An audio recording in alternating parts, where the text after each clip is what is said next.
Dufresne swam through a mile of shit to get this beer called Outbreak. Should we just go right into the jingle? Let's go. Yeah, we're And jingled. it's grabbing the brisket.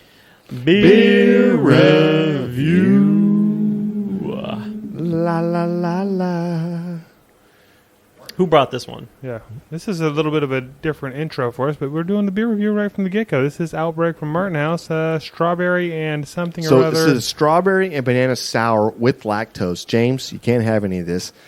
This is a 10% alcohol by volume, which, by the way, pass that around. thank you. I got a full one over here, so Thank you pass it for to John. So, John, here you go. I don't think I need any more. Yep. So, thank you so much for doing this. But Outbreak, the movie, right, back in the day, it was like, this Contagion or whatever else. But this, Right. this, Pre-COVID, it had this picture here, basically, you've got this monkey in this space suit or this Contagion suit, right? Mm-hmm. And you've got these, I don't know what these are, like squirrels or chinchillas or it's like a strawberry bear.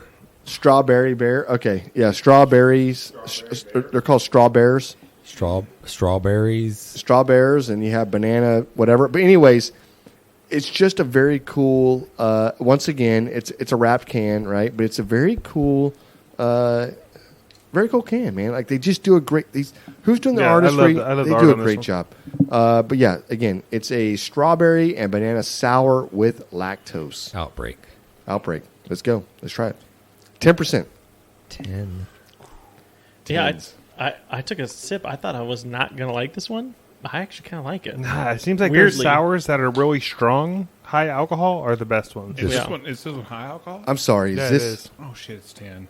It's like a high C or a. Yeah, it's definitely does not taste like. I'm trying to. Is this a Capri I'm trying to Sun? pretend like this is not a beer. Is this a I'm kid's drinking. drink? Tastes I'm like a drinking an smoothie, alcoholic right? beverage. Yeah, The it tastes stra- like a smoothie. The strawberry banana just like shines through. Dude, Dude, this is oh, a it does, strawberry for sure. banana Can you smoothie. imagine this on some ice blended into a cup, right?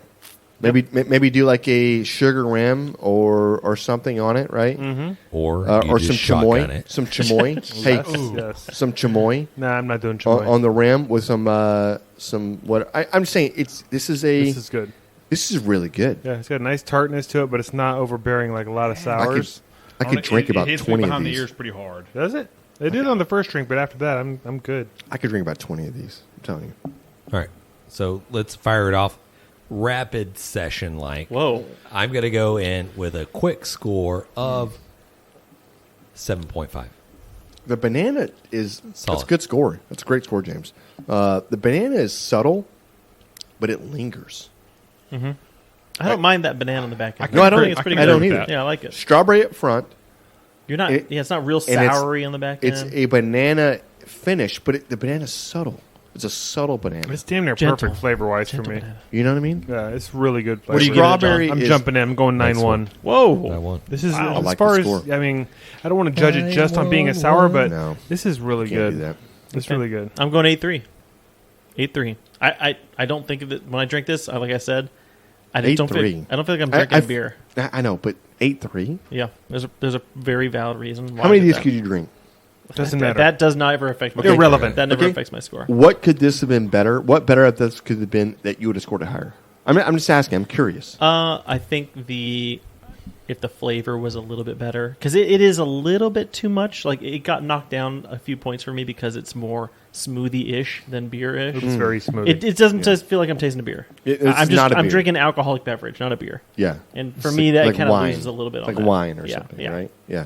Just like or like what's the other like Oh, what's Framboise. no but Framboja what's or the whatever. what's the liquor like everybody like Michael. it's like Jaeger, right? It's not a liquor. It's not A a liqueur. liqueur. It's Liqueur. it's not a spirit. What is it? It's I have no it's idea a what you're talking liqueur. about. It's a liqueur, but it's not a spirit, right? It's not. It's just some really good shit that tastes with a lot of alcohol in it. Right? What's your score, James? Put it out there. No clue. It's always have to be more Okay. sip. What's your score, Alex? It's my turn. Watch him give an 8-3 too. No, I'm in the nines. Whoa. This is 9.6. What? This beer is a 9.6. Let me tell you why.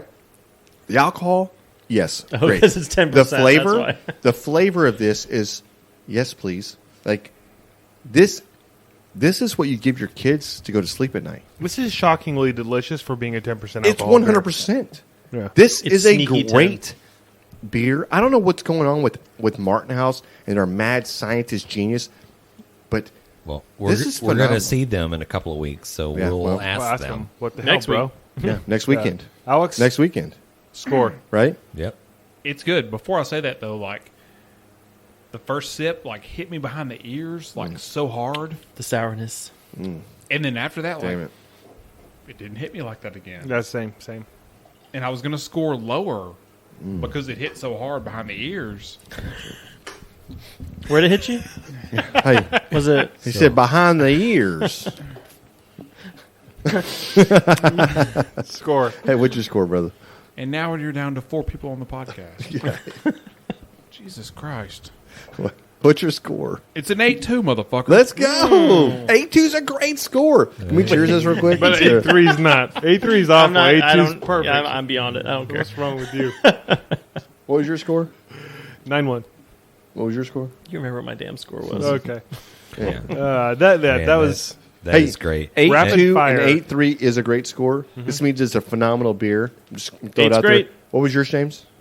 Mine was like, I think a 7.5. Yes. That was a bad You score. you screwed the pooch on this one, brother. I did. Like, I don't know what's going on. If you had to rejudge it right now, and not that it counts, because it will not count. Once your score is in, it's Right. in. But if you had to rejudge it again, are you going with the same score, or are you going to go higher? Be honest. I'm going same. Yeah. Okay. You have to say. Speaking all of that. screwing the pooch, let's wrap it up. Yeah, this that's is grabbing the brisket. brisket. Beer review. Dude, we're getting better at this. No, we're not. I think We've got another wonderful interview planned for you guys. We have the most winningest man in barbecue, Myron Mixon, coming up. Super excited about this episode. I mean, not to just to blow too much smoke up Myron's butt, but I mean, he is the most winningest man in barbecue, and this guy has over 1,800 trophies won. I can go into the accolades. I can go into the amount of just grand champions and world champions, and but we're not even going to go there. Let's just get right into it. Myron, hey, how's your day going, bud? It's going pretty good down here in Daytona Beach, Florida, but watching the storm blow through right now. Nice. What brings you to Daytona? We got the Bulls and Boar. They're a sauce rub shop, sell smokers. They asked me to come down and do a one-day class. We are doing it on Saturday, doing a pork class. We'll be doing pork butts, ribs, and pork belly. And we just come down a few days early to kind of get in some of the sun and the fun, but most of it has been this afternoon. It's been storming. Yeah. Yeah. Meanwhile, here we have like a national weather alert, like heat warning, because it's so damn hot here. Oh, it's hot, man. It is so hot here. We're in triple digits, and it's miserable. I'm not going to lie to you. Heat index today was 113. Yeah. Yeah. Yeah. So, global warming, man. I'm glad I ain't there with y'all. Yeah. Yeah. Warm for sure. Heck yeah. You said 1,800 trophies? Where do you keep 1,800 trophies at? How does that work? Well, let me tell you what I used to do. I used to rent storage buildings. You know the storage building you can rent? Oh, yeah. Oh yeah. And I kept a lot of them in them. And it got to the point where, no disrespect to any of the contests, I was doing 45 contests a year. I did that for over 15 years. And we'd go and you'd win. And finally, at the end of that run, because I can't do 45 now, I just ain't got time to do them. But I'd give them to kids. We gave some for them to repurpose. Some of the groups, 4-H type people and stuff like that, repurpose some. I had a friend open a barbecue restaurant down at St. Simon's. I gave him a bunch of them to go down there. Now, the ones that really meant the most to me, the world championships, the state championships and stuff like that, the unique trophies, I got them in my trophy room. There it is. Yeah, I'm going to hazard a guess that you keep the Memphis and May ones, too. Oh, yeah. I got all 5 of them sitting there looking at me. I love that. Nice. Yeah. I'd travel with them suckers.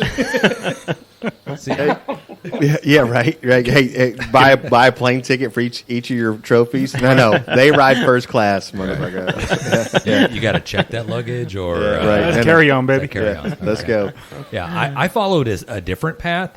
We collected not near as many as Myron has collected, but we collected a few, and I took the approach to just handing them out to the neighborhood kids. They would just walk by. I'm like, hey, dude, you're doing a good job, man. Here's a trophy. And they would just sit there and just like, oh, my God, this is the best shit ever. Taller than me. And they take it home to their parents. They're like, I won a trophy. I won. It was, yeah. Well, we had kids actually knocking on the door. Hey, can we get a trophy? We're like, sure, come on in. Here's a trophy. Take one and go. Why is there a pig on it? Yeah, doesn't matter. Just go. Man, so, I'm actually never a loss for words, but honestly, having you on and just watching your career on television and, watching you out there with, it seems like these grandstands, right, where they're calling everybody up and seeing the party and seeing you guys walk up with Jack Sold South. I'm not going to lie to you. It was a thing for me watching you guys going, I want to do this. I want to, I want to compete. I want to get out there. I want to see my name up there, you know what I mean? And having it called. And there's nothing like, I think the first time, I think that's the thing, right? The first time you ever got called, and I don't know if you want to speak on that a little bit, but that's the one that for me is the most memorable. And it's for us, it was some podunk barbecue cook-off that maybe had 50 teams in it, and it wasn't like it was going to be. I think it was $1,000 guaranteed first place for brisket. They did brisket, ribs, and chicken. Back then, James was the one that was like, hey, this is probably 20 years ago, but he was like, hey, let's just not cook brisket. Why don't we cook some chicken and ribs? I was think ribs and chicken were pretty much ancillary categories. Yeah, I was like, who eats chicken and ribs like that, man? We are in Texas. We cook brisket, So we do it, and I don't know what it was. The cards in line, the stars did, whatever it was, but it was one of these moments where we entered our first cook-off in ribs and brisket, and that week it was first place brisket, second place. I'm sorry. First place ribs, second place brisket, right? And ribs, it was just like we didn't even try in ribs, right? But I remember winning this, and it was just this moment of going like, yes, it wasn't like a huge crowd. They did a Calcutta. I don't know if you know what a Calcutta is, where they do an auction, and man, people run your teams up. And I remember sitting there. We were like a no-name person. Our team went for like $150. We were broke, right? Didn't have any money. And we couldn't afford to buy it, and $150. So somebody else bought us. They came back and said, "Hey, you want to buy half back?" And I said, "Yeah, we'll split up." Everybody's trying to get money, and we'll buy half back. But man, we hit it, And I look over at James. I go, "Man, I don't know what's going on, but man, you got to keep cooking ribs. I don't know, wait, screw brisket. We're winning in ribs right now. Let's do some ribs." So yeah, honestly, what was it like for you? Your first, was it a hook? It's like hitting the best golf shot, right? The first time you hit the golf shot, you're hooked, right? So, yeah, what was it for you? Well, the same way. I started in 1996, and, it's a lot different than what it is today. Everybody now, including myself, you got the enclosed trailers, the air-conditioned trailers, and all that stuff. Well, nobody back in the day had all that. You had open trailers, if anything, with a top over them, and you went and competed. And the first contest I went to, now, I've cooked with my dad since I was 9 years old in his takeout barbecue business, where he shoveled coals, burned the wood down, and I had all that down. I knew how to do that. And I figured if I could do that, I could do this comp stuff. And, when I was running, you had Mike Mills and all these people were competing, with Tower Rock and Apple City. If y'all familiar with who Mike Mills is, you should be familiar with it. Oh, yeah. And Pat Burke, who cooked with him also, who is probably one of the best hog cooks I've ever seen. But the thing is, the first contest I ever went to, it was a Memphis MA sanctioned event. And it was in Augusta, Georgia. And 3 categories, whole hog, shoulders, and ribs. I took first place in ribs. I put first place in hog, third place in shoulders. Jesus. So that's your first one? That was my first contest. Jesus, this is what. Yeah, exactly. Right. You But just had a let knack me tell you, for I it. mean, and that, I mean, yeah, I mean, it's impressive. But let me tell you this now. Again, I've cooked for a lot of years, and I used to go to the Big Pig Jig, which is a big event in my home county. 150 teams, still happens. And I went out there, and I knew a lot of those teams competing, and I tasted some of the stuff, and I said, hell, I can do this shit. Yeah. You know? Yeah. And I went, and all that did for me was, like y'all, I mean, you know, damn, I hit ribs today, hit brisket today. Your first one, it validates you. Yep. It tells you that you're on the right track to be able to keep rolling with this. Yeah. And I did. I started in. That's when the 45 a year started, and your butt sitting in the seat of a dually and riding all over the southeast. That's when all that went down. Nice. Nice. Hey, so this is something that we struggle with, and it's the ever changing of barbecue.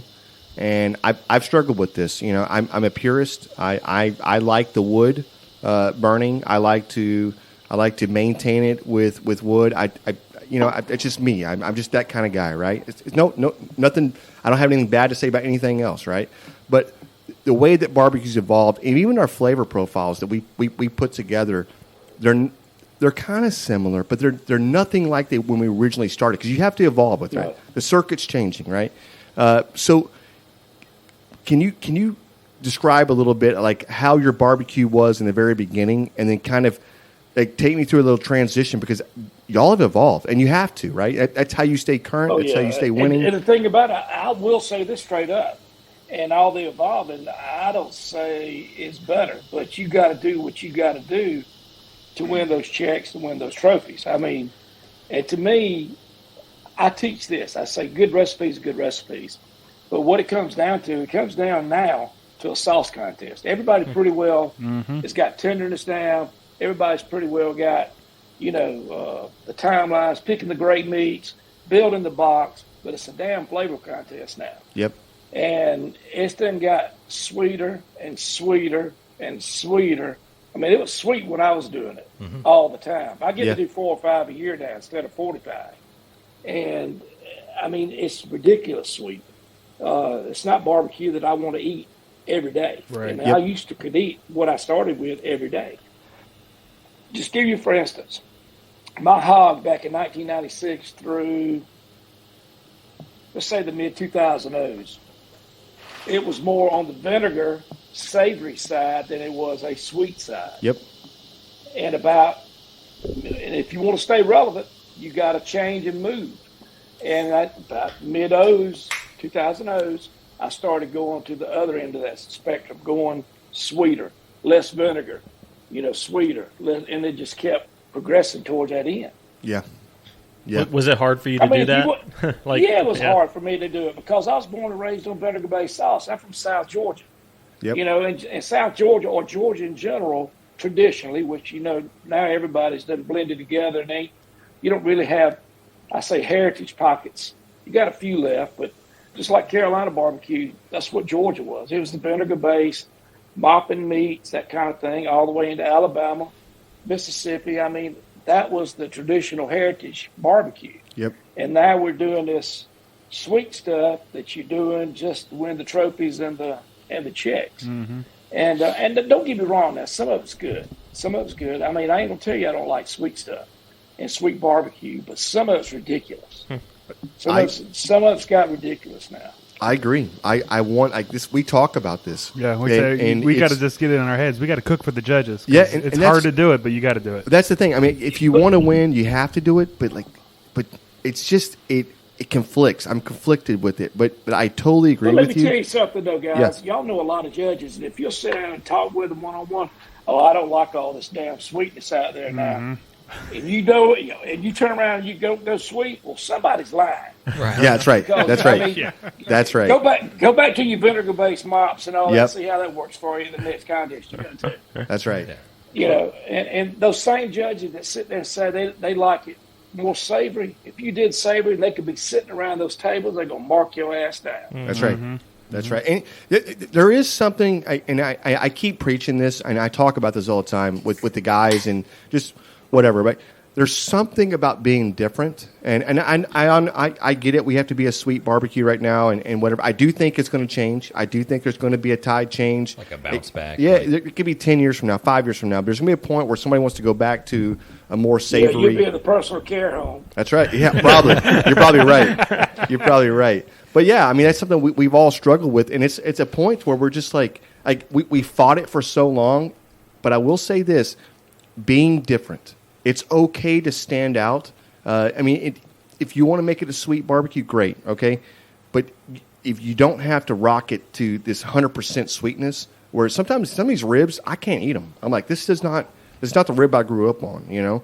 But Well, you can't taste the meat. You can't can't. taste it. All you taste is sweet. it's it. Yeah, That's it. exactly. But there's something about being a But a little lot bit of the different. problem you got now, what do y'all cook predominantly? Y'all don't do predominantly KCBS or Memphis and May events. What do y'all do? So we're doing so we have the so you have the IBCA, which Champions is barbecue. All right, CBA. do The they have the judging CBA is classes or no?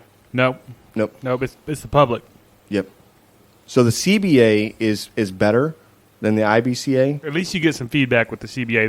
The IBCA, you get no feedback. You don't know how it went. You just know that you won or you lost. And it's more in line with the KCBS, right? The ICBA, I'm sorry, the CBA is more in line with the KCBS, but the KCBS is where it is, right? That's it's a Well, it's a it is, pure but let me tell you this. It comes down to this, too. yeah. You got a lot of new judges are getting in, not only the KCBS, but NBNs, too.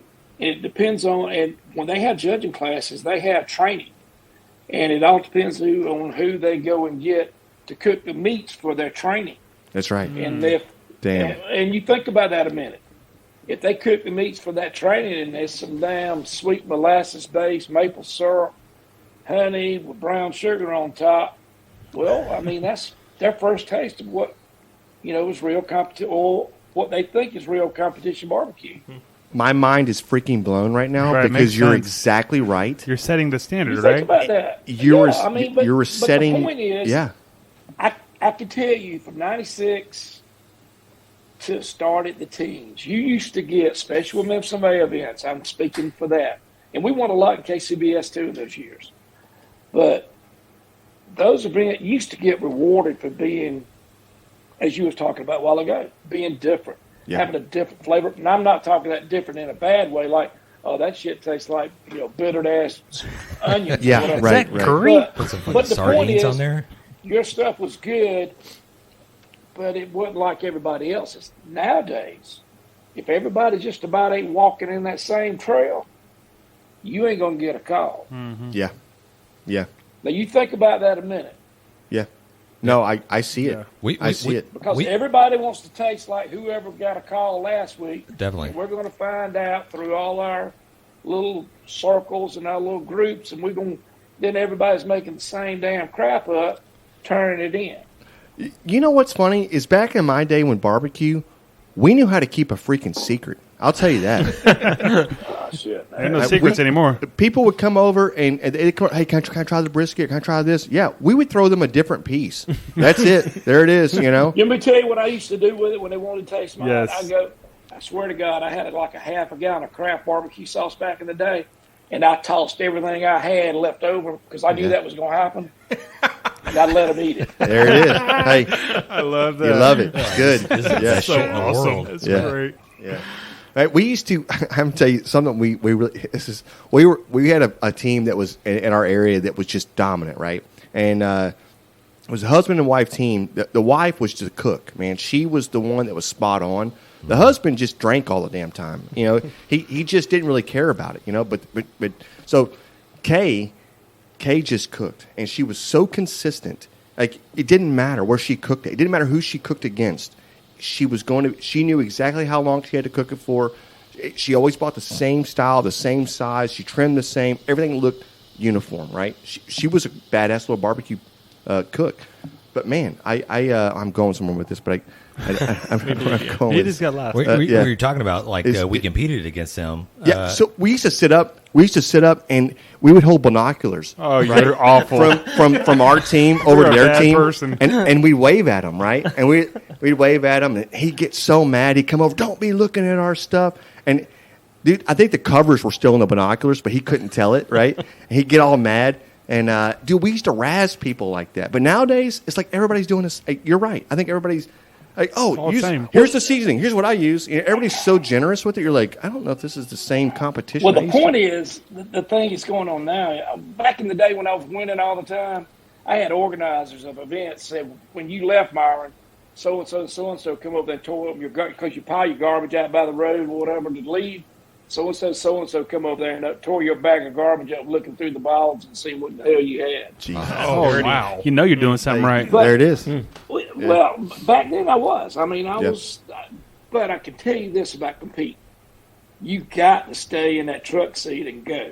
You can't do 3 or 4 contests a year and stay ahead of that curve and stay on board of what's happening now. You got to do the 20 plus. To stay there. Yeah, the grind. You know what I'm saying? Yeah. You got to roll. Yeah. You got to roll. You can't sit your ass at the house. You got to go.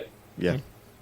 It's like Aaron. You know, and think about it is nowadays, I'm telling you, back when I was running, 45 a year, the prize money, I lived off the prize money.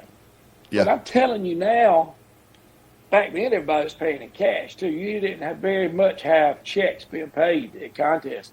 But I'm telling you now, events, the cost to do them has increased tremendously, as y'all well know. Oh yeah. And now you got $100,000 dualies. In fact, I didn't have my first new dually to 2019. I'd always bought not good ones, good trucks like the 7.3 Fords and stuff like that. Yeah. And I finally said, screw it, I'm going to buy one. I got the money, I'm going to get it. But the damn thing about it is I was frugal about it. And I stayed in shithole hotels. I've been laying there at night after killing myself at a contest that damn night or day. Feel something crawling on your neck, it'd be a roach. I just grab it, crunch it, throw it against the wall, and keep sleeping. Oh, good Lord. Yeah. Yeah. Now I can stay at the damn Hilton or Holiday Inns or whatever I want to stay at, but I'm telling you, and I ain't wanting to, I paid my dues, but I don't know if it's about paying dues as much as that's what I had to do. Yeah. And the point is, you got to stay out there cooking. You got to get in that sink. Even if your recipe, as far as the flavor profiles, is perfect, you're not going to stay in sync 3 or 4 or 5 contests a year like you are when you're 20 plus. You go hit your marks automatic. You go step in that trailer in the morning, and you're going to be booming it out, and you're going to know, and you're not going to miss something. I'm not going to miss doing a dip. I'm not going to miss doing a dust with my ground up rubs, making a dust out of it. You're not going to forget it because you just did it the last 15 weekends. Yep. Right. Yep. Which exact rub was that? Right after he's got time. Myron Mixon's rubs. That's what it is. Yeah. Right. I think we got some on the shelf over here. We do have some on the shelf. Yeah. But the thing is, you still got teams today that travel a lot. But it, and I ain't mean to suck it. I'm always a notch below or above trailer trash at any given time, so I know how it is not to have that. But it ain't a poor man's game no more. It's true. No, When you're throwing you're down right. $300 briskets on a weekend, Yeah, every right. weekend. 200. Snake River Farms. $300. I'm going to Maryville, Tennessee next weekend. We got a house in Gatlinburg, and it's right there below Knoxville, and it's 45 minutes from my house up there. But I got a goal sitting in the house. It's $300. Yeah, that's right. That's just one meat. Yeah. That's just one meat. So- Then you got a $75,000 damn trailer and a $100,000 dually, and I got $300 worth of fuel sitting in it. Yep. Right. Yep. It ain't cheap. That Yeah. doesn't Pay rub. $500 to enter it. Yeah. You got to buy groceries. You got to eat while you're out there. I got $2,000 worth of hotel rooms at the Holiday Inn Express there for my guys. Damn. Damn. You could win every damn thing they're giving away, and you won't break even. That's right. Exactly. But, so let's go back for a second right here because when we barbecue, and I actually watched a video of yours years ago, and somebody asked you, and you said, "Look, I'm not buying 2 briskets." And I can't remember what video this is. It was on YouTube. And you said, "I'm going to buy the best brisket I can. I'm buying 1, and I ain't going to fuck with it anymore. I'm buying the best brisket I can. I'm going to cook it hot and fast, and I'm done." Right? And that resonated with me when you said that. And I can't remember how long ago that video popped up. It may be 10 years ago. I still do it today. In my classes I teach, that's the way I teach it. There it is. I get my slices off with the same brisket I get my burnt ends off. Yep. But y'all don't do burnt ends down there where y'all at, but And a lot of now KCBS, everybody's getting away from burnt ends. Yeah. Well, so the CBA, we It's can do optional. You we can do them if you want. We can put burnt ends in the box with the sliced brisket. However, once they reach into the box and they pick a slice or they pick a burnt end, they can't go back can't in do for both. Right. can't go back in. So we will do both now, which actually is good because it's setting us up for success when we do a KCBS competition, right? Well, So they're teaching us like if it's good, put it in the box. If it's not good, put it in the box. But I'm like, I've really never really had a terrible burnt end. You know what I mean? right? I mean, if you get a Let nice, me tell you how. You talking about burnt ends. Let me tell you how that's swung. Burnt ends in general, a good one. If you get it at a restaurant, even back in the day, there's a little sponge to it where it's got some very good cooked fat in it. Yep. Nowadays, if you've got it, because it's, I'm not saying the breed of judges, but the judges you got coming on now, the newer judges, they don't want any fat. So if you're going to put burnt ends in the box, you got to render that point out, not to where it's dry, but right before it, and get that fat out of it if you're going to use them in the box. Yeah. If you put a burnt end that you and I both love, that spongy flavor and all that, they'll mark your ass down for fat.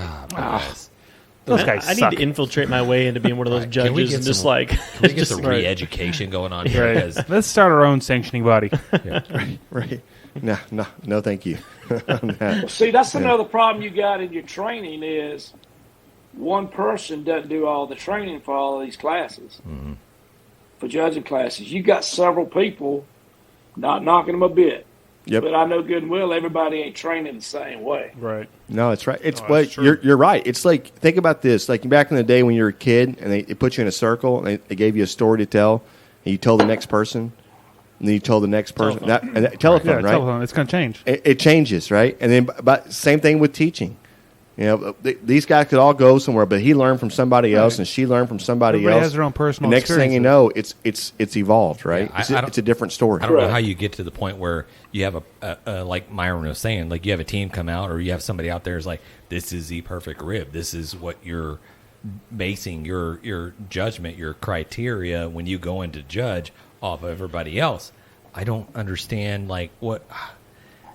Because, yeah, Who everybody- died and it's- made them where they will decide what the perfect rib is? Right. Exactly. Them Exactly. I'm like, is Myron back there? Is he making the ribs? I mean, how do you know it's perfect? right? Fuck, Well, I the don't thing know. about it is, you got to think a lot of, and I'm not knocking you judges. You got to have new people come on board to fill those slots. But you got everybody now coming. Post barbecue pitmasters, post barbecue shows. Yeah. They've watched all this stuff, but still, the best barbecue most of them has had to compare to is their favorite restaurant in their city. Yep. You know, whether it's a Famous Days or whatever the hell it is, Yep. you know, they're comparing it to that. And I can tell you this, flavors I've tasted from teams that win a lot, not meaning it ugly, but a lot of it's dumbed down from what it was in the 90s, 2000s compared to flavor profiles. In other words, you got to bring it in to what this group of judges is wanting you to, you know, what they want. Yeah. Yeah. That's right. Let me ask this: does Myron, do you go out when you're out and about? You're traveling all across the country. Maybe you're not doing competition. Maybe you're doing whatever. Do you go to other barbecue restaurants? Is that a thing where you say, "Hey, I'm going to go get barbecue at this place right Hell here"? no. Hell no. Hell no. I'll answer for him. Hell no. I don't even do that. Like, Yeah. I don't know. How many do y'all do that? No, I don't. No, not anymore. If I want barbecue, I'll spend 10 hours doing it. I don't need to go. I mean, that's exactly right. Yeah. If I'm going to eat it, I'll eat mine. I'm Yeah. not going somewhere else and be damn disappointed. Yeah. I was up in Michigan. Somebody love asked me if that. I wanted to Oh, go they get did. barbecue, and I was like, You nope. said in Michigan, In you're Michigan, like, I'm not. I'm going to pass. I don't want to be disappointed. I'm good. right. You- But so- y'all was talking about sauces a while ago. yeah. About sweetness and all. And about me telling you about that all these judges. So, man, I wish you'd get back savory or vinegar base or give me some of that Carolina mustard sauce, blah, blah, blah, blah. You walk in any damn major supermarket. I don't know what y'all got in Texas, but down in Florida and Georgia, we got Publix, Kroger, Alfred's. You got them all. We got You HEB. walk down that damn sauce aisle and tell me how many bottles of vinegar sauce you see on the shelves and how many thousands of bottles of damn honey, molasses, hickory smoke, sweet crap you got down through All of there. it. Yeah. That's right. I had to. That's right. I That's had to- good. We had a conversation with Rodney Scott, and I ordered a bottle of his vinegar sauce that he has. They have nothing like that down here. Like nothing that could compare to that. And I love it. I Well, absolutely the thing love about it is, even with Rodney's in mine, you're not going to see many bottles of that at Walmart and all that. Never. They put all that stuff in there that people want. Yeah. Well, here's the deal. It does, and I think it can change. But what has to happen? It has to have people saying we're not going to do it sweet, and we're going to do it this. We're going to do it this way. I think that's, what I mean. Somebody changes and says I'm not going to do sweet, or if you're winning, if you win, it changes, and that's the key, right? But you have to, if you're winning and you're successful, that's what changes the mindset. The problem is it's hard to get in with that type of flavor profile. Mm-hmm. So it doesn't change. It stays this way. But for years it was the other way. But you're probably right. I probably will be in a geriatric home and somebody will say, "Hey, they got some vinegar-based barbecue sauce out here and it's freaking delicious." I'm like, "Son of a bitch, let's go." Yeah, well, So, you get. Let's talk about the state contest. Do y'all have the SCA state contest? Oh yeah. Where y'all's at? And they're big. Well, They're big time here. I mean, I'm a member. I think I'm a lifetime member. I can't remember because I support organizations like that. I think I am a lifetime member. And when it first come out, I said, you know what? This is awesome. This right here doesn't take a lot of money. Everybody gets a steak provided to them, or 2 steaks provided to them. This is not as fair as you can do it. You can show up. Most of them are like in the afternoon. Show up at 2:00. Little 10 for 10 pop up. Mm-hmm. Your little Weber, PK, whatever it is you're cooking on. Awards at 4:00. We're out of here. Yep.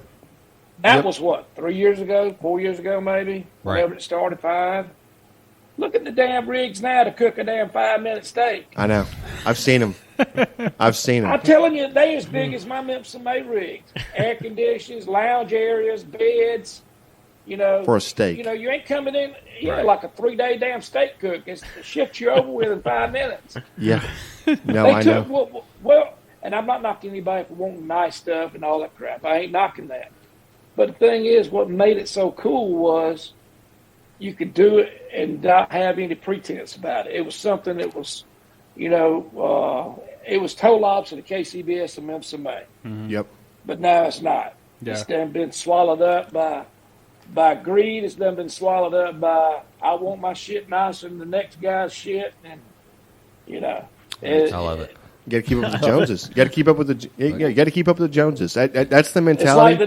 It's like the damn rattlesnake that turned around and bit his own damn self. That's right. We keep. I mean, it is. You It try is. you swallow your own self. So it's funny you say that because we were actually just tossing this around, trying to put on trying to host a competition here, and it'll be a charity event or whatever else. However, this event is going to be, we're going to purchase all the briskets for the event, and we're going to run it like a steak cook-off. So it's not, hey, listen, because back in the day, we didn't cook with Wagyu, right? We went to H-E-B, or we went to Kroger's actually back then. Kroger's had some, Sam's had some good meat, went to Kroger's. We cooked choice. We got select. I mean, that's it is what it is, and you made it the best you can. Well, I used to cook them from Walmart. Yeah, that's what I'm saying. Mm-hmm. I can tell you Walmart right. had Black Angus briskets. Yeah. Dude, that was the place to go. Like we went into Walmart and we're like, hey man, we found 2. Let's go, I can tell you the grade of meat, not necessarily choice, prime, all that stuff like that. I can tell you right now the grade of meat that is hitting our shelves at the grocery store has fallen down considerably. It wasn't like I used to buy a choice brisket. It was well marbled. Yep. Yeah, you saw the fat striations everywhere, and now it's like, nah. It's being regraded. Now that choice is now being graded as a prime. Yeah. Right? And you're paying prime prices for Choice? For a choice or even a select. And how it's graded is off the ribeye, right? Is that right? A side of beef is graded off the ribeye or something like that. So I'm like, that was the money. That's when you knew good cooks could recognize what the brisket was supposed to look like, and they're like, "Oh, this is a choice. I'm getting it for, I don't know, 89 cents a pound. Let's go." That was the mentality back then. Now you're like, you can't even mess around with that. You got to call Snake River Farms and it's Snake River. You have That's right. Circle 8. You've got all these other Kobe beef, crossbred Angus cattle that's running throughout America, and that if you don't do that, it's like you're not going to win. So our idea is to host a cook-off. We're going to buy a grade of beef. It's what it is. We'll do a snake method. They're all going to be around the same size. But you know what? It's up to you to make this damn thing good, right? Like let's see you cook versus having the meat just rendered down the way it's supposed. You know what I mean? Like, also, I think we talked about just making like no electronics whatsoever. Yeah, zero electronics, right? Just go back old school. I'll tell you what else I would do with that. It'd have to be cooked whole. They could not cut it down into a 4-pound piece and cook it. That's it. You know, on a damn barrel and, you know, yeah, we want to see whole slices. That's right. But that's what they do now. I mean, they've got it now to where a lot of them can bring their ass out there at 6 o'clock, 7 o'clock, 8 o'clock, and they can put everything on because they're cooking pork collars. They're cutting the brisket down little 4-pound pieces. Ribs, of course, you can cook fast, and your chicken. So, you know, I used to think we could do it fast as anybody. Right? We don't even get out at 3 o'clock, put the meat on at 4, and I'm cooking whole butts and whole brisket. Yeah. But the thing is now, by the rule changes, they got it now where, shit, you know, you can come down there at 8 o'clock, make turn-ins. That's right. Yeah, that's well, right. I think on a barrel. Yeah, on a barrel. I think where we're going wrong with is the addition of the sauces. I think the sauces, people are putting sauce all over brisket, and you know, popping them with the dust. They're just whatever. So you can cook a brisket in 4 hours, and you can just layer it up with sauces, and it just kind of cooks in. And next thing you know, you got the au jus. You're painting the au jus on it, and you throw it in the box, and the person eats it, and you're like, "This is the best thing I've ever had in my life." You're like, but it only touched a smoker for like. It wasn't even a smoker. It was like a charcoal grill for like smoke, right? 4 hours. Smoke, that was it. It's just That's sauce. right. That's right. Is that where barbecue's going? It is. It's already there. But It's already there. Yeah. That's it. But go back. Originally in this area, if you wanted to cook, enter a brisket competition, it said very, very plainly, you cannot sauce your brisket. Like, that was back in the day. Now you can do whatever you want, but back in the day was you cannot sauce it. The meat has to stand alone, right? And now everybody, you could mix a little bit of the au jus with a little bit of something, right? You could douse that on top. That's what we always did. Just mix its own natural juices that we got from the wrap, the au jus, and back on top, right? That's right. But nowadays it's just changed. You know, now you can do whatever you want. Well, what's happened now is the tail's wagging the dog. That's right. Yeah. The cook teams are telling the damn organizations what they want and what they're going to do, and you know that's pretty much what's happening now. Yeah, yeah. And you know, back in the day, Memphis and May, when they ran the circuit, that's MBN, Memphis Barbecue Network. You had whole hog, you had shoulders, whole shoulders. Couldn't cook pork butts. And you had ribs. You could cook whatever rib, but everybody cooked baby backs because that was a Memphis-style deal. You couldn't part out your hog. Still ain't supposed to part the hog out. And you couldn't cut pieces up of your shoulder. It had to be cooked intact to the finish. You know, and gradually, you know, now they let them cook pork butts in the Memphis, the MBN, the Memphis Barbecue Network. Right. But the point is, before they made it all legal, you know damn well you had a bunch of them already. Oh yeah. Pork butts. Same way with KCBS. Even before they made it legal, you had a pile of them doing pork collars. You had a pile of them, even though you weren't supposed to cut the brisket down. They were cutting the brisket down. I mean, so I feel like maybe they just said, you know, screw it. They're already doing it. They got these damn trailers. You can't watch them. So, and plus, they don't want to catch nobody. Yeah. You know, they don't want to catch anybody cheating. It's too damn big of a rigmarole, and it ain't good PR. And yeah, It's just easier. I agree. Logo. You're right. I definitely agree with you. it's just easier, Yeah. right? Speaking of Memphis in May, I had a friend that was out there this year, and they said that Myron Mixon wasn't there this year, and I was shocked. So I said, he's going to be on. I'm going to ask him what happened. I have not missed that contest since 1996. And I'm booking my cook classes out so far ahead. I do one a month. And right now I'm booking February 2024. The rest of them are full all the way around. Way to go. And last year when I booked May of this year, 23, was in August. And I thought I had picked the right date to stay off of Memphis in May, but I hadn't. So when it got closer and I saw that I messed up, it wasn't one thing to do. I mean, you know, the people that paid their money to come to my place, and I was more than happy to have them. I just had to suck it up, and we had a great time, a great class like we always do. But you bet your ass I won't do that no more. but no, I respect that you saw that you had something already on the books. And I had several folks tell me, man, I just go ahead and cancel and reschedule them or give the money back. I said, I ain't doing that. Yeah, that wouldn't be right. I ain't doing that. I mean, I respect that a lot. I mean, the thing about it is everybody comes. I have people fly out of country, people from Australia and all over the world, and you know, they start making airline tickets and way ahead and booking, you know, flights and booking hotels. Yeah. You know, it ain't like just we're gonna reschedule the birthday party for the next Saturday, not this Saturday. That ain't how that works. Right. It's not just a neighborhood party that you can reschedule for the next weekend. That's right. I mean, and the thing is, again, we had a great time, an awesome time, and I saw, and I can tell you this from what I saw. If I ever had to miss one, God said you're going to have to miss one. I'm glad it was this one.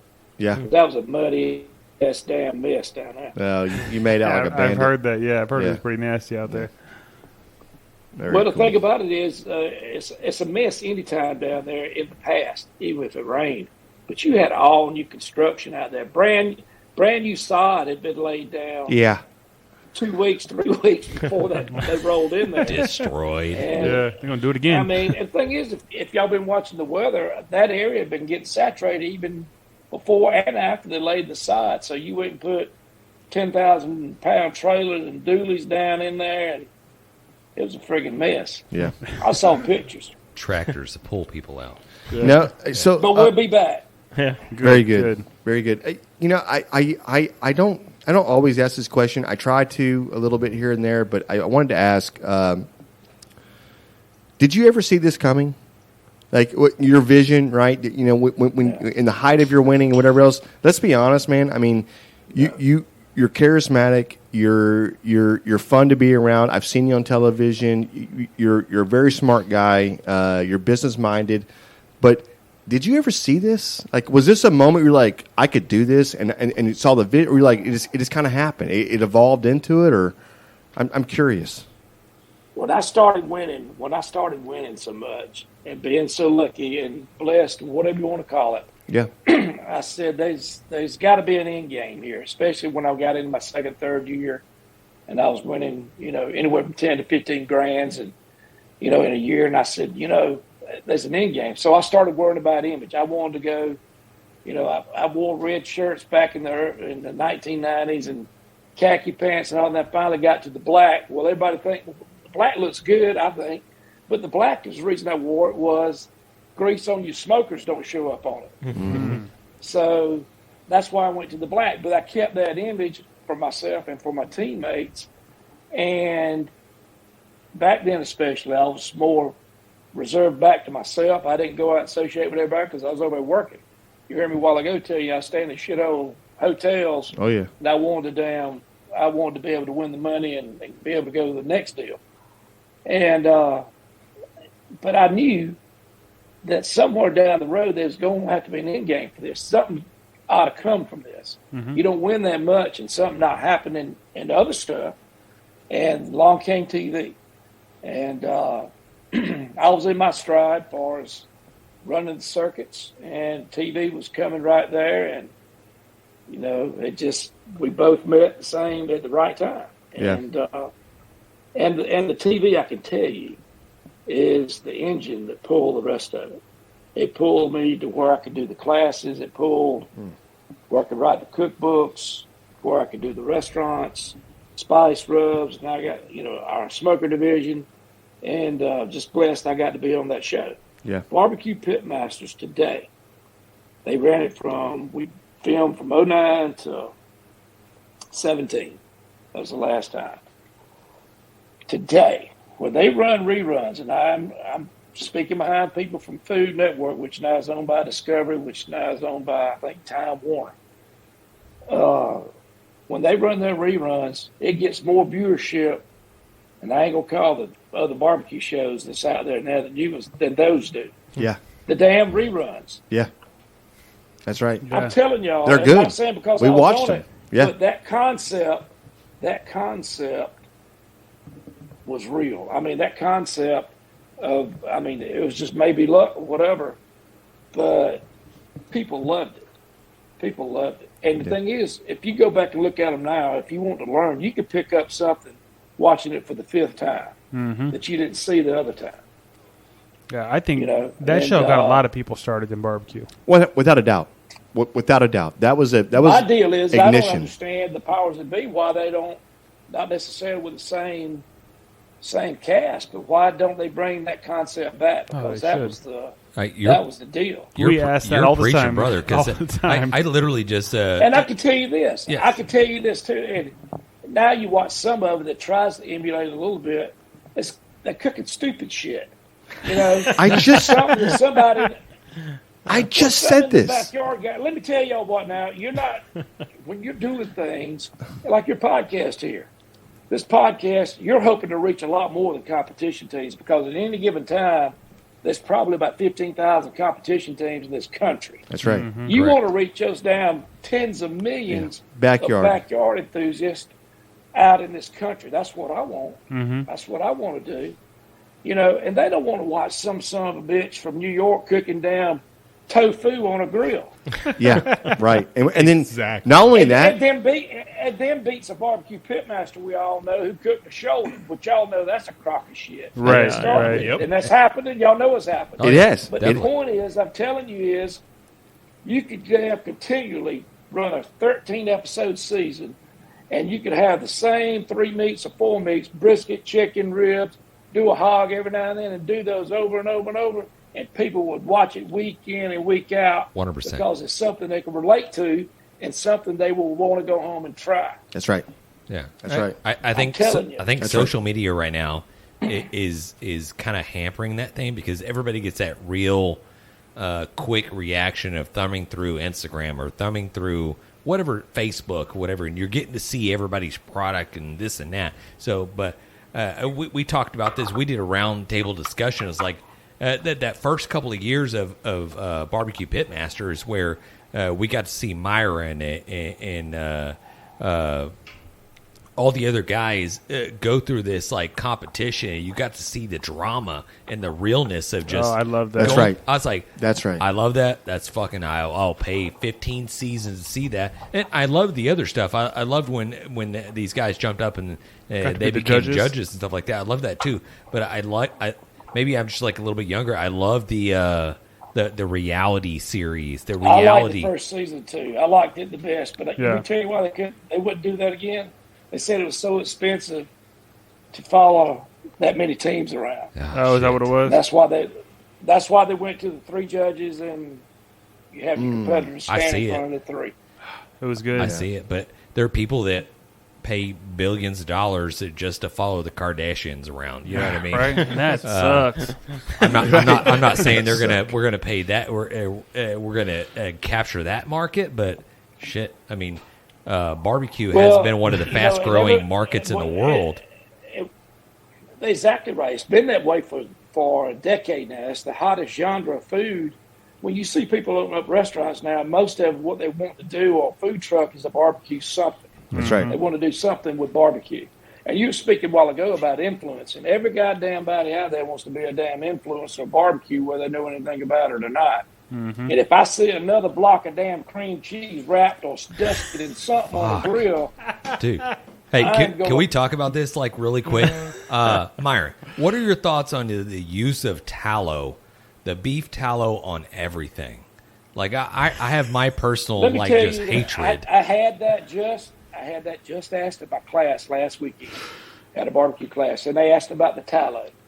Tallow or lard, pork lard, ain't worth a shit to put on the meat, all that kind of stuff. If you think you're going to get a beef tallow flavor or a bacon pork flavor from it, because guess what? It's not hadn't been cooked in bacon. My it ain't goodness, bacon fat. It ain't damn brisket burn-in fat. Preach. Let me tell you how the best.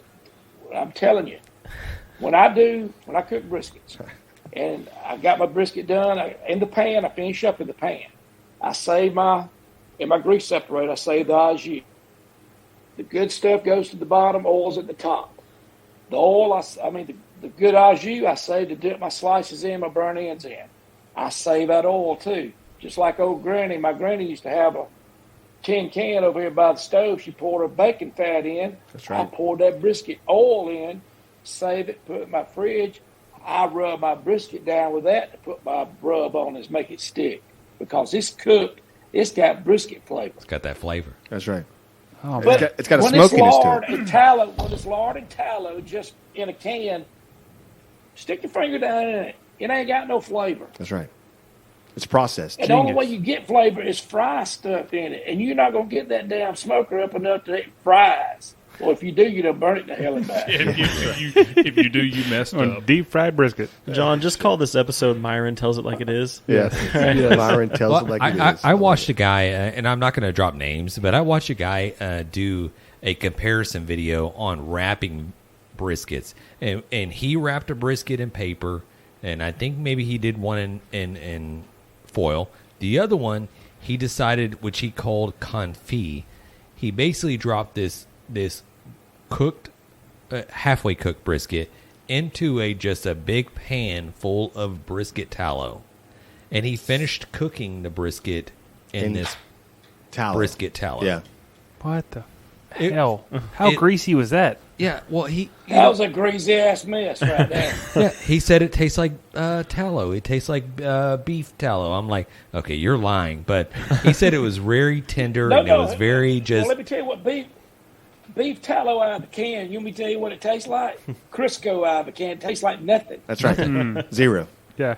It don't taste like a damn ribeye steak. That's what I'm trying to tell everybody. I don't understand. Beef tallow comes from a raw product. Yes. And they cook it down. Why are they injecting briskets with this? All it's doing is, if anything, it's going to make it a little greasier maybe, moisture maybe. But if you were going to inject anything to do with the brisket, I would want the oil that Myron took off of his last cooked brisket in the contest and inject it with it, wouldn't you? That's right. Money. That's right. Right So there. I actually so I've been saving the oil and separating at the house, and so I have them separated. So I have the oil, and then I have the fat part? the au jus. Au jus. And then so James gave me this idea, and whatever. I said, all right, I'm game. I like this. I keep my bacon fat, So now when I'm cooking, I just dip in and I pull out a spoonful of this smoked brisket au jus. I throw it right into a pan when I'm cooking something. And it adds so much flavor, right? It's phenomenal. But this is something I'm doing at the house. I'm not trying to go buy some beef tallow in a jar, which by the way they're selling. And to expect it's going to taste like something. I'm like, I've got oil already. I've got this. Man, I'm telling you right now, this is. But you've got some stuff that's really good. That is just it's neutral. It don't have any flavor. It tastes like oil. And I tell everybody, I was like, but I tell you what, if you take that brisket oil you got that actually come off the brisket, and mix it in with some of your sauces, like a tablespoon, like in a blender. Oh, it changes it. Ups the game. That's right. Yeah, ups the damn game. That's Dang it. Listen right now. Listen. I'm saving that part for myself. I'm cutting that out. You're going to cut it out? You're going to cut it out? Come on. That's mine. Come on. Y'all won't even remember this. Yeah. We just don't air the whole rest episode. Of the barbecue world will never hear that. Yeah. That's right. That's right. Hey, real quick. So what's been, and obviously you've won a lot, right? And your first wins, your last wins, and whatever, right? But what was the most memorable win you ever had? Probably my first sweep where I won 3 first place in Memphis and May. I got first hog, first shoulder, first ribs. That was Americus, Georgia. Holy moly! Probably 19. So you automatically got the grand. I've done that several times, but that first one, that was 1997. Yeah, 1997. That's a pretty good one. Yeah. And then 2001, our first world championship in Memphis. That was a big one. Damn. You've been trying, and I've been there so close before that. And probably all of the world championships are big. My first big pig jig, which is in Vienna, Georgia, contest I was telling you about, the 150 teams. Winning my first one of those in '97, that was big because it was, my hometown before I moved to Unadilla, same county. It's just you're doing it in front of the home crowd. Oh yeah. Oh yeah. Now, damn, do it in front of the home crowd and win, they boo me. Oh shit. Damn. But guess Haters. what? Haters. Hey, I don't like them right back. It don't make me shit. there it is, right? Hey, Exactly. I hate you. But- Hey, what's the saying? I hate you too, right? We won the world championship in 16, and we won it in 21. 21 was big because there was some that couldn't make 16. My teammates that were there in 21, and that made it a lot. That made it real nice. Yeah. Made it real nice. Makes a difference. And listen, I'm going to go the opposite way real quick, and if you don't want to say it, whatever, but what's been the biggest disappointment? Biggest disappointment. Any competition that stands out, and it just says, Yeah, Jack Daniels. The Jack? Never won it. fuck. I've reserved it. Never won it. Okay. Back in the day, you used to cook whole hog at the Jack, and I took 3 first-place hogs. One of them was a perfect scoring hog, but I've never won. You could cook hog or you could cook pork butts for your pork category. I always chose hog, which they don't have that anymore. They don't offer that option. But I went 13 straight years in a row, got drawn to go to the Jack, and never won it. Damn.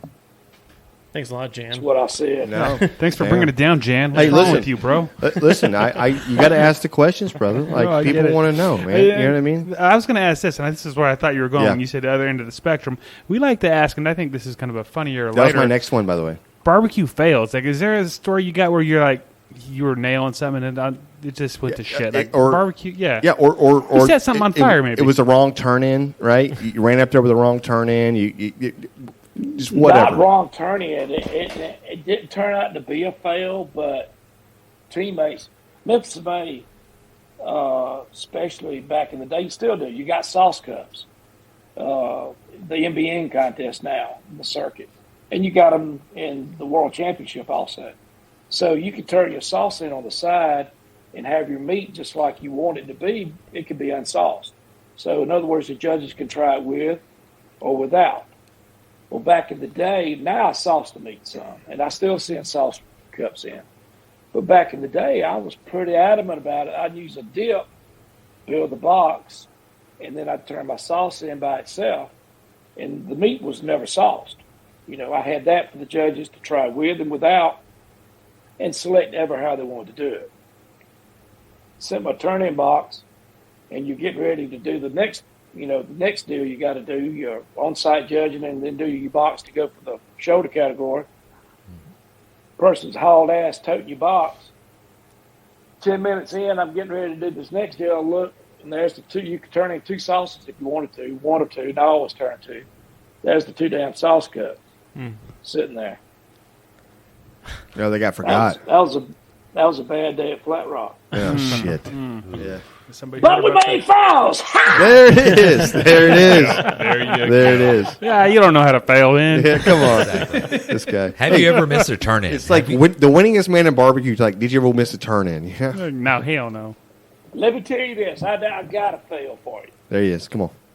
Only time I ever cooked back in the day when I was cooking all the time, I was cooking Memphis and May events all over, from Illinois to Arkansas. To, they had a few, 1 or 2 in Missouri, but I was in Georgia, Alabama, Tennessee, North Carolina, New Hampshire even had them, and I was going everywhere. Florida had them, and that's what I predominantly cooked. And I'd go cook KCBS when there wasn't nothing else for me to go cook.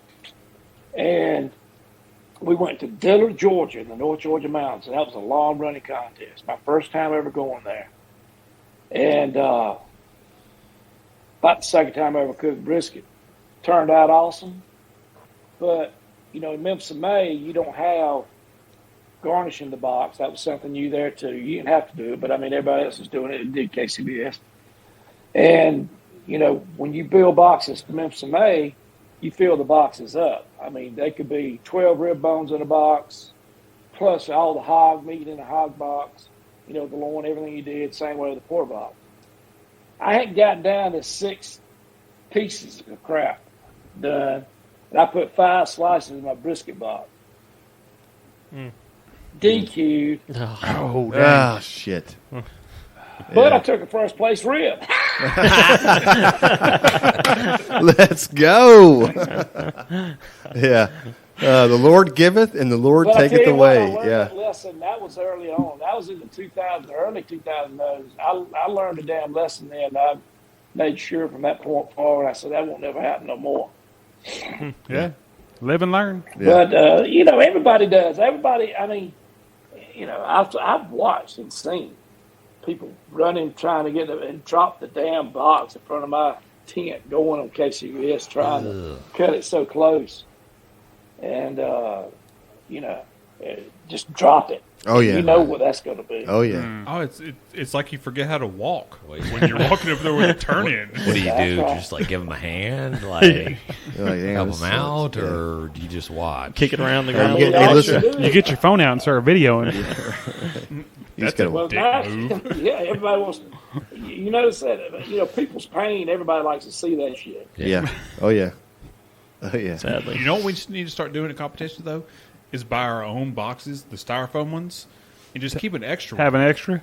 in case we drop it. No, it's got the damn taped ticket on the bottom of it. Yeah, well, we'll take that off if we drop know? the damn box, Yeah. Dan. Okay. We'll just do a fake turn in where somebody just walks in, just like shaking the box up, just like behind the head, just like boom, boom. Yeah. I'll Between the throw it legs. across Toss it to him. John. Toss John it to the will judge. catch it. Here you go. Yeah. Toss it out. Yeah. I don't know about that. You do that, and then you get a call, and then everybody wants to do that. Yeah. That's Right. So My goodness. So what do you got going on right now? Like what's current for you, Myron? Current for me right now, of course, I'm down here doing cook schools. We're staying booked with them. Very cool. We're doing a lot of. I do a lot of private classes. We got the restaurant in Alexandria, Virginia, in Old Town, and we're opening a new one up there closer to the district in Vienna, Georgia. Excuse me, Vienna, Virginia, and it'll be open in probably 2 weeks. Very awesome. cool. So the menu, is it all over the place or is it very traditional? What's on the menu? It's very basic. I don't. When I do a barbecue joint, it's gonna have barbecue in it. I'm not doing your damn, fried chicken and cube steak and all this horse shit. Yeah. I mean, I love all that. Fried chicken is my favorite food, Mm-hmm. but I don't want to be the barbecue joint that's known for its chicken salad. That's right. You know? That's right. I mean, or the first thing that comes out of my man, they got damn good sides. Yeah, That's all they right. say. Yeah. Yeah. You're exactly right. I know some of those How places. many barbecue restaurants do you talk about the sides Yep. versus the barbecue? Hell, I've got some where I make barbecue at home and I'll order sides and have them delivered. Do you? Yeah, why not? I don't feel like making them. I just order some sides. I'll make the brisket. That's right. That's what I'm talking about. I mean, and I'm not knocking anybody's their business plan is the other way, but you can't be everything to everybody. And I've always been this. I could cook a lot of different stuff, but I'm a barbecue man, and I stay in my lane, and that's what I do. I mean, I cook an awesome damn hamburger. We don't serve hamburgers. We serve barbecue. I do brisket. I do pork belly. I do pulled pork. I do ribs. We'll do a beef rib special. I mean, I don't get out here and we want to do fried chicken Thursdays and all this kind of crap. I don't. Yeah, do right. that. Hey, meatloaf Wednesday, right? Yeah, we're not. I'm not doing We're not doing it. Sushi Mondays. Okay, all right. Hey, so, what's your okay? So, if you had a final meal, what would it be? Final meal. It would be most definitely fried chicken, probably either rice or mashed potatoes, homemade, white gravy. Oh, yeah. Especially white gravy, like old Chester on Matt Dillon used to say. Oh, yeah. Homemade real deal cream corn where you cut the corn off. Yep. Skillet fried. Probably then butter beans, cooked with ham hocks, onions chipped up in it when I got to the plate. And lace bread, lace cornbread. Sounds Where freaking Mama amazing. used to cook it in there. Yeah, I'm hungry. And have it. Called it lace bread because where it fringed up around there was really crispy. Yeah. Mama made little cakes out of it, out of cornmeal. Daddy, Mama make it with me and Tracy, my brother, sit there and eat the damn crispies around the edge. Then there wasn't nothing but that thicker part, which is good, but it was not the crispy. Then Daddy beat our ass for eating the crispy around the edge of cornbread. Yeah, right. It's worth it. Ain't shitting. Yeah. Yeah. That's where Jack's Old South came from. Jack Mixon, he don't play. Yeah. Oh, he didn't play. He'd whoop your ass for spilling tea at the table because Mama's leaves on the table, joined up. Mm-hmm. Sweet tea get in there and make it sticky. If you spilt table, ass beating. Yeah. Yeah. All day long. All day long. He had my brother so damn scared to eat. He'd sit there at the table for 30 days a damn month and wouldn't touch shit. That's one way to lose weight. Yeah. Hey, we're fasting today. Yeah. Oh, man. Jesus. That's amazing. Tracy passed me that. I ain't touching nothing. That's awesome. That's awesome. Shit. Oh, man. That's good. Hey, Myron, That's good. we've held you up here for a while already. We really appreciate you coming on. If someone wants to sign up for one of your classes or find you online, how do they do that? Just go to MyronMixon.com. MyronMixon.com. All the information. Hey, before you leave, Just Google it. I got one last question. Other than barbecue, what's the best thing in food you're known for? Other than barbecue meat. What's your, like, if somebody's like, man, I got to have this damn thing, like your wife, your family, At whatever, home. like kids, it don't matter. Like, what's the one thing? The one thing that I'm known for that ain't barbecue that everybody wants me to cook. Or yourself. It may be one thing you want. That dessert. It's always the I can do that. I ain't talking about sides and shit. Hell, I do good sides, but I don't want to be that guy. That's right. Pizza. What about pizza? I tell you what I can do well. I can fry fish really good. Ooh, My brother can too. Both of us can. Fried catfish, fried brim. Ooh, see, sounds amazing. And I'm going to tell you something. Now, you think a minute. It's I hard know to a lot think. of folks say they can, but that's a harder thing to do than not. get They it either right. do one or two things, especially with catfish fillets. They'll overcook the hell out of them till it ain't nothing but a damn, like eating a tater chip. Or they undercook them till you got a lot of water running out of them when you bite them. Yep. Now, I don't want no undercooked damn fish, period, like fried fish now. Nope. So I'm not Love going to, I actually 100%, I can relate to this because we just did a fish fry at the house and I was thinking like, and I've fried fish, for years, whatever else. I can't fry fish.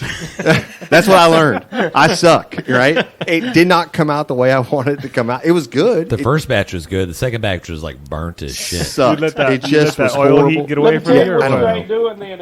If the second batch is burnt, you got to keep your grease at 350 degrees, and you really need a thermostat control fryer. Yeah. But if you don't have that, you got to keep that damn oil temp and temp it, and have a damn gauge in it where you can adjust your tank down here. It's your valve. You got to keep it at 350. If you don't, and regulate it, and let it keep spiking, it'll burn all those crumbs that fell in there from the first batch at the bottom. That's right. And then you get what he said right there. Your second batch was burnt tasting the hell. That's right. That's right. And listen, I know John was a little premature with his exit here. Was that? I thought we yeah, were. very, very premature because we're not even talking about your damn barbecue pits over here. And I think that these are something that honestly, I follow you. I see you. I see the videos you put out. But you've got it's a water smokers. A water smoker. H2Os. H2Os, man. They're stick burners. They're water cookers. I've been cooking on them since '96. There it is. Now, awesome. that being said, they were single wall. But I've been cooking on stick burner water cookers since I started. When I started, I had a trailer built with 2 water cookers, 3 water cookers on it. It cost me $4,500, 16 foot long. 1996. Yeah. Nowadays, it's like, hey, you ain't getting that nowadays. You can't buy a set of tires for the dude. Right. Well, we were when we were at the Royale, we saw your new smokers. You teamed up with Smoking Brothers. Right. Those things look pretty badass too. They are bad. Well, the thing is, our Bark series, we've been making those a few years now, and made in America. And where we build our H2Os and our gravities, we got a gravity, charcoal gravities too. And we just decided, we needed somebody that was better in the electronics end of that. That's the key to it. And we had a place in Alabama that was making our electronics, and they were doing a great job. But Smoking Brothers, we got to talking with them at the 2022 World Championship. Ryan down there, and he said if y'all ever want to make a change and have another builder, he'd like to talk with us, and we did. And I mean, they're a great bunch of guys. He knows how to build electronics package. He's got. He built our stuff, to a T, the way we wanted it. We moved the firebox or the hopper to the front, like on his other Smoking Brothers. That made the auger shorter. We got bronze gears in it. It's built like a damn tank, all made in America, just like the rest of our products. That's what I'm talking about. Thank you for that, by the way. I mean, but the thing is, I used to make fun of people that couldn't do pellet smokers. I did. I was a stick burner. We still do. Like Tim Allen. I got the damn. I'll beat the hell out of you with this damn stick of wood I got. But anyway, but I love mine. I love it. We got our own line of pellets. Matter of fact, the class I'm doing out here, Daytona Saturday, I'll be cooking on one of our Bark 2400s. And using our peach pellets. And one thing about our Bark series is it doesn't have the stacks on top. Never has. We've always had it where the pot over the shield, smoke comes up from it, surrounds the meat, hits the roof, and it's got to come back down, go up between the double walls back here and out the stacks in the back. So it's basically reverse flowing. It's making that smoke. And that's always been the problem with pellet smokers, regardless of who builds them, is it doesn't have enough smoke flavor. And the only way you can make that happen when you got the smoke flavor, 2 things. You got to have good pellets, regardless of whose they are, and we got good pellets. But you got to make that smoke hang around in that cook chamber as long as you possibly can. That's right. Having the stacks on top, it just shoots straight out. Yeah. Right. But having it where it's got to go up and out the wall in the back and then go out, it just maintains that smoke in there a little bit longer. Very cool. Very cool, man. I can't tell you, and honestly, we feel super honored to have you on. I know you're a busy guy, and I don't know how many times we reached out, but we were very thankful that you said yes. Man, honestly. Right. Not to mention the you have no idea. Technical difficulties that we had at the beginning of this. Yeah.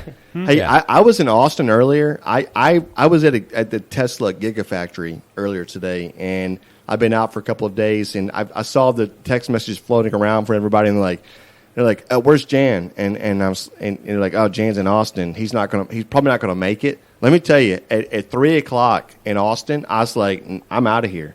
And I'm sitting in front of customers. I'm leaving. I don't care if I got to rent a damn helicopter. I'm getting back to Houston. This is going to happen tonight. So I feel very fortunate to be here, man. Thank you so much for saying yes. I cannot say enough, man. This is the highlight of my freaking probably podcasting career. Yeah, 100%, man. You have no idea. I have followed you, man. I followed your career. It's phenomenal. Well, I appreciate it. I had a lot of fun. This has been fun. And I'm going to tell you something. I ain't knocking everybody else's shows, but they ain't always fun. They don't ever ask the good questions. Y'all did ask the good questions. And, that makes it fun. Makes Definitely. it fun. Awesome. I hope I gave you good answers. 100%. Love it. Man. Love it. Hey, you have not disappointed any. I'm not like a damn schoolgirl over here. Hey, You kind of Take are. it easy. appreciate right? you, brother. Like, Calm Appreciate down. All you. this, boys. Yeah. I'm going to tell you one thing. All this council culture shit out here, if somebody don't like what I said tonight, Yeah. you can't counsel a son of a bitch who don't give a shit. I love it. 100%. We go. feel you 100%. Yeah. You're preaching right now. I feel like we're cut from the same cloth over here. Hey, Myron, we wish you the best of luck, and we will definitely see you on the competition barbecue trail. Yes. Yeah. Well, you ask me back, and I'll be back. Whenever you need whenever you need a laugh, call Myron. I'll be glad to help you. Yes, Come sir. on. Let's Thank do you. it. Come on. Thank you. Thank you, brother. Appreciate you. Have a good night. All right, see y'all. Bye-bye. Oh my God. You're giddy over here. Dude, You're literally listen, like shaking around. I'm in not your shaking seat. around anything. Yes, what I'm you trying were. to tell you is that It's on video. such a very cool, listen. I think with Myron, try not to act weird because I'm not. Right, you made Can it weird I for just everyone. listen? Don't You're making embarrass it us weird in front of now. Myron. You're making it weird. Can I say something? Don't embarrass us. What I think about this is that very genuine, and on top of that, what you see is what you get. Like this is not. Oh, it's not. he's This 100% is not genuine. This is not somebody that said, "Hey, and you just never know, right?" He You ain't just beating don't- around the bush. No, you are. I am what I am. I'm Popeye, right? Right. He is what he is, dude. Such a great interview. So good. I think Amazing. I think you miss Amazing. that. You miss that nowadays Yeah. of people just, hey, this is Trying who I to be am. PC. Who cares? I'm just gonna Let's go. put it out there and Well, it's kind of I where don't his really give a status, shit. where he's at. He kind of doesn't have to care anymore. Yeah. You know what I No, mean? but So he just even his early career and maybe prior early 2000s or whatever, it was more acceptable to be like, hey, I blah blah blah, fuck you, I don't give a shit. But nowadays, everybody is walking on fucking tiptoes, Yeah. Eggshells, right? eggshells. Just like I don't even know what to do. But obviously, us and Myron is like, don't even really care. Yeah. No, it doesn't matter. Like first of Doesn't all, matter. there's some tidbits and there's some things in this podcast. If you listen to it and you really listen to the story coming out or the it's just like, hey, go back to a different season in the barbecue Pitmasters, right? Mm-hmm. If you look at that, it's still relevant today, right? It's Oh, for sure. It's For sure. the tips, the tricks are still right there. Even tonight, if you're listening closely, you heard the tips and the tricks coming out, right? Mm-hmm. So that's things. Like, it's up to you, whether you recognize them or not. We just had a freaking badass Hall of Famer on here. Let's fucking go. I think man. about like when we Let's very go. first sat down and said, "Hey, let's do a podcast. What Yeah. kind of guests would you want to have?" That was probably the first name that came out. Yeah, It was everybody. there. Everybody's like, "Yeah, we need to get Myron on." Well, Do you think we could get him? Do you think we could?